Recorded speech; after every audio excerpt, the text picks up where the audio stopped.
হাবিব সাল্লাল্লাহু আলাইহি সাল্লামকে তার সর্বোচ্চ রহমত হিসাবে, সব মানুষের প্রধানের মুক্তির মূল হিসাবে প্রণবী সাল্লাল্লাহু আলাইহি সাল্লামকে আমাদের জন্য প্রেরণ করেছেন।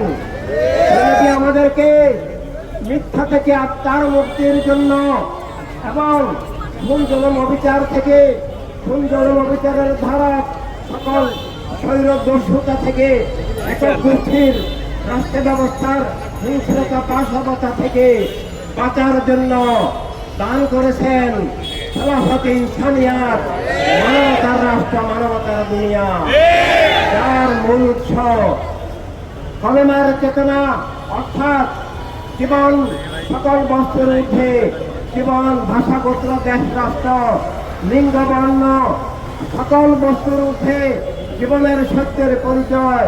জীবন কেবল জীবনের জয়ময় স্রষ্টা আল্লাহ তাআলার নামে হবে এবং আল্লাহ তাআলার পক্ষ থেকে আল্লাহ রাসূল সাল্লাল্লাহু আলাইহি সাল্লামের নির্দেশনা এই যে রাষ্ট্র সব মানুষের হবে, দুনিয়া সব মানুষের হবে, সম্পদ সব মানুষের হবে। তাই ইসলামের পক্ষ থেকে, ইসলাম আর্থিক রাজনৈতিক সব দিক থেকে পূর্ণাঙ্গ, ইসলামের পক্ষ থেকে সব মানুষের জীবনের যে সমাজ ব্যবস্থা, রাষ্ট্র ব্যবস্থা, বিশ্ব ব্যবস্থা, জীবনের যে রাজনৈতিক দিগদর্শন, সেটা হচ্ছে মানবতার রাজনীতি, মানবতার রাষ্ট্র, মানবতার দুনিয়া, যাকে কেন্দ্র করে আজকে কারবালার শাহাদাত।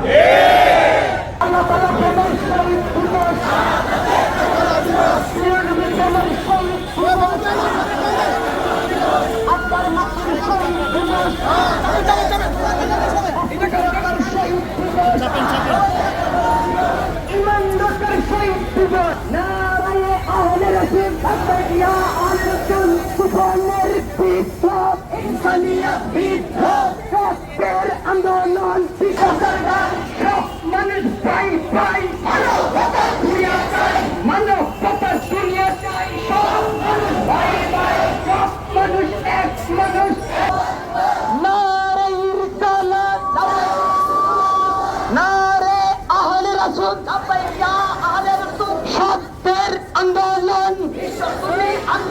বাংলাদেশের একমাত্র স্মার্ট সিটি বসুন্ধরা এখন আরো নিরাপদ, আধুনিকতায় আরো এক ধাপ এগিয়ে।